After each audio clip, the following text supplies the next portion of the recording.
삼성 SDS에서 물류 관련 솔루션 개발 업무를 담당하고 있는 김범진입니다. 반갑습니다.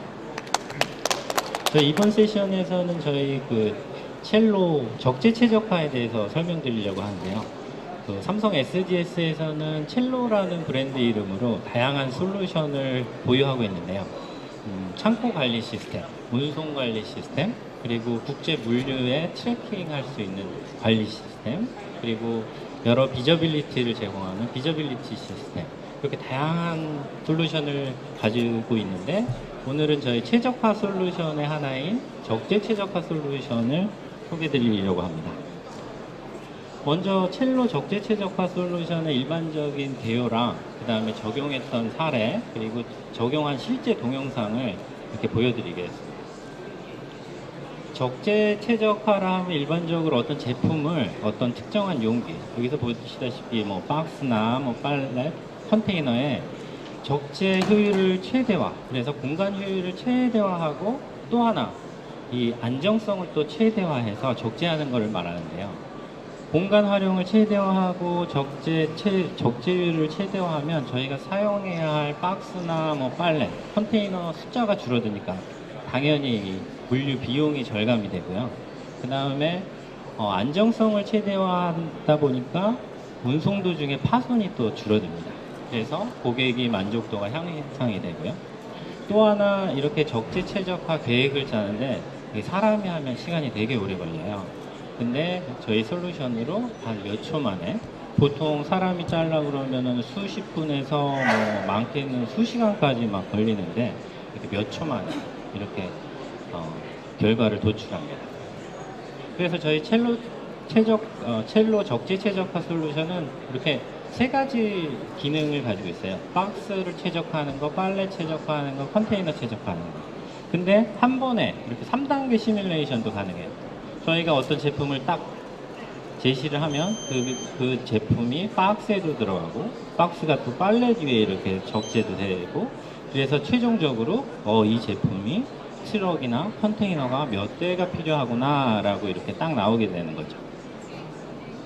그래서 각 모듈별로 간단하게 어떤 기술이 적용됐는지를 설명드리면, 박스 같은 경우에는 이런 기술이 필요해요. 어떤 제품들은 어떤 박스에 꼭 넣어야 되고, 어떤 제품들은 어떤 박스에 넣지 말아야 돼. 이런 거를 다 제약 조건을 고려해서, 특히 또 어떤 제품은 이렇게 눕히면 돼, 안 돼. 이런 거를 잘 고려해가지고 한 박스 안에 가능한 한 많은 제품을 넣어서 이 배송해야 될 박스 수를 줄여야 되는 게 딱 목적이고요. 이 가운데 보시면은 팔렛 같은 경우는 박스랑 컨테이너랑 다르게 옆에 이렇게 지지하는 벽이 없어요. 그렇다 보니까 무엇보다도 안정성이 되게 더 필요한 그런 적재가 필요한데요. 그래서 이 팔렛 같은 경우는 이렇게 한 단 한 단 이렇게 레이어별로 이렇게 한 단 한 단 쌓아야 되는 그런 기술이 필요하고, 단지 그렇게 한 단 한 단 쌓는 것 뿐만 아니라 또 하나 이렇게 고민을 해야 되는 게, 요게 그 가운데 피닐 적재라고 하는데, 이게 바람개비 적재라고 해요. 근데 똑같이 이 나쁜 케이스랑 좋은 케이스 밑에 이렇게 보시면, 나쁜 케이스는 옆에서 이렇게 충격이 딱 가하면 이렇게 딱 넘어지기 쉬운데, 이 오른쪽 같은 경우는 이렇게 격자 모양으로 이렇게 돼가지고 서로 이렇게 보완을 해줘요, 충격에. 그리고 또 하나 팁이, 이게 첫 번째 레이어인데 또 두 번째 레이어는 얘 구 케이스에 180도로 이렇게 더 돌려가지고 싣게 되면 위에 단이 또 밑에 단을 또 보완해주고, 밑에 단은 또 위에 단을 보완해주는 그런 적재 기술이 필요한 거고요. 컨테이너는 당연히 차량 운송이라 이 무게 중심을 잘 고려해서 사고가 안 나도록 쌓고, 또 안쪽부터 바깥쪽을 이렇게 쌓아야 되는 그런 기술이 필요하고요. 그래서 이렇게 세 가지 모듈에 공통적인 제약 조건이 있어요. 먼저 이게 적재 방향. 삼성전자 같은 전자제품은 테레비 같은 거는 특히 이렇게 눕히면 안 되거든요. 눕히면 돼요, 안 돼요? 이런 제약 조건. 그리고 단수 제약. 어떤 제품에는 몇 단까지 쌓으면 안 돼요. 위에는 또 얼마까지 무게를 쌓으면 안 돼요. 이런 다양한, 그리고 순서. 빨리 내려야 될 거는 먼저 나중에 싣고, 나중에 내려야 될 거는 먼저 싣고 이런 순서 제약까지 그런 제약 조건을 만족하면서 이 적재를 최적화하는 그런 기술들이 필요합니다. 그래서 실제 적용했던 사례를 간단하게 이 사례는 뭐냐면 이 공장에 창고가 있어요. 테레비 창고에서 테레비 만드는 창고에서 이제 출하를 할 때 적용했던 그런 컨테이너 최적화 사례인데요. 이거 되게 쉬운 사례를 하나 말씀드릴게요. 요 싱글 팔렛이라는 경우는 트럭이 한 대 있고 똑같은 모양의 팔렛이 있는데 요 수작업자 결과를 보시면 이게 실제 작업하시는 분이 9팔렛을 요 트럭에 적재를 하셨어요. 그러니까 요 20피트 컨테이너 안에 9개 팔렛을 이렇게 작업자가 수작업을 하셨는데 이게 실제 얘기인데 그 다음에 한 3년 뒤에 새로운 작업자분이 와서 이렇게 10개를 이렇게 들어가게 쌓으신 거예요. 그러니까 거의 몇 년을 9개 쌓다가 이제 10개를 쌓게 됐잖아요. 근데 저희 솔루션으로 또 돌려보니까 11개가 들어가는 거예요. 그러니까 이게 진짜 몇 년 동안을 하나, 두 개씩 팔렛을 안 넣다 보면 전체적으로 보면은 물류비가 어마어마하게 낭비가 됐다는 걸 볼 수 있죠. 그리고 요거는 팔렛이 두 종류의 사이즈가 이렇게 두 개 있는 경우인데 작업자는 실제 사람이 할 때는 11개가 들어가는데 이렇게 저희 솔루션을 쓰니까 요 분홍색 팔렛이 하나 더 들어갔어요. 여기 실제 이렇게 작업 결과 저희 시뮬레이션 결과 이렇게 되는 거고요. 그리고 요거는 그 네덜란드에 우리 그 삼성전자 창고가 있어요. 거기는 전 세계에서 만든 그 삼성전자 제품들을 그 네덜란드로 다 모아가지고 거기서 이제 뭐 독일, 프랑스, 세계 그 유럽 전역으로 이렇게 다 배송하는 중앙 창고예요. 중앙 창고.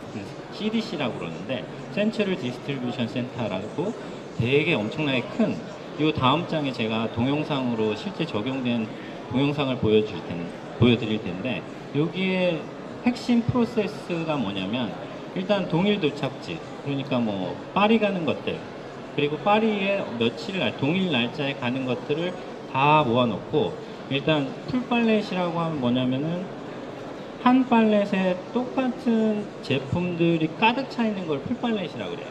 그렇게 해서 그런 풀팔렛을 다 이렇게 만들고 나면 어마어마하게 많은 종류의 짜투리 물량들이 많이 남거든요. 그래서 그거를 얼마나 작은 팔렛 숫자로 해서 쌓느냐가 핵심 경쟁력이에요. 이게 팔렛 수가 줄어들면 당연히 차량 컨테이너를 사용하는 것도 줄어들고 물류비가 엄청 감소를 하거든요. 그래서 이 경우에 레스트 팔렛을 계산하는데 저희가 적용했는데 이거를 실제로 그 적용한 동영상을 보면서 제가 설명을 드릴게요. 이게 한 15,000평 되는 엄청난 삼성전자에서 두 번째 큰 공장이에요. 창고. 그래서 이렇게 전경이 이렇게 보여지고 여기가 진짜 팔레타이징 하는 작업장이에요. 여기 라인이 한 16개 이렇게 팔레타이징 막 해서 막 이제 프랑스, 독일로 막 보내거든요. 그래서 그 팔레타이징 하는 라인에 각각에다가 이제 제품들을 갖다 놓고 이제 작업자가 저희 첼로 적재 최적화에서 도출된 결과를 보고 이렇게 하나씩 쌓는 거예요. 그래서 요거를 통해서 한 적재율이 15% 정도 향상이 돼서 차량 수도 엄청 줄고 해서 물류비 절감을 엄청나게 줄인 케이스죠. 그래서 이렇게 보시면서 이렇게 스크린을 보고 적재해야 되는 거. 예전에는 이게 전혀 없을 때는 사람이 한참 생각을 했어요. 이거 어떻게 쌓아서 하지? 그리고 다시 안 들어가면 다시 빼고 다시 넣어보고. 근데 이거는 정말 아무 생각 없이 저기 나오는 대로만 쌓으면 되니까 속도도 빨라지고 적재율도 상당히 향상되고 여기는 이제 첫 번째 단을 이렇게 쌓는 모습이에요. 먼저 49인치 테레비를 이렇게 밑에다 이렇게 쭉 깔고 이런 가이드가 없으면 이거 55인치로 먼저 밑에다 깔까? 뭐 이렇게 생각을 하게 되는데 이제 생각이 없이 이것만 보고 하게 되는 거죠. 그래서 이제 그 위에다가 55인치 테레비를 또 올려놓고, 그리고 여기 유럽이라 인건비가 되게 비싸세요, 여기. 그래서 이 작업하시는 분이, 특히 이런 레스트 팔렛을 하시는 분들은 정말 숙련자들이 필요한데, 이제 숙련자가 필요 없는 거죠. 진짜 아르바이트생도 그렇고, 저도 직접 쌓을 수 있겠더라고요. 저거 보고. 그래서 그런 아르바이트생, 그리고 이 옆에 막 이렇게 뭐 되는 거 있잖아요. 이게 빨래 수가 줄어들다 보면 저런 핸들링 머티리얼이라고 그러는데, 저거도 감소하게 돼서 저런 머티리얼도 어마어마하게 비용이 많이 들어요. 이게 많이 나가니까. 그런 비용도 많이 줄고, 그래서 결국 이렇게 최적의 팔렛을 만들어서 이제 맨 마지막에 랩핑까지 해서, 이렇게 랩핑이 다 끝나고 이제 각 나라로 보내는 거죠. 이제 컨테이너에 실어가지고. 그래서 이 팔렛을 정말 제일 안정적으로 적재를 하고, 그 안에 가능한 한 많이 넣어가지고 이렇게 적재를 하면 물유비 감소에 엄청 도움이 되는 그런 저희 첼로 적재 최적화 솔루션의 소개였습니다.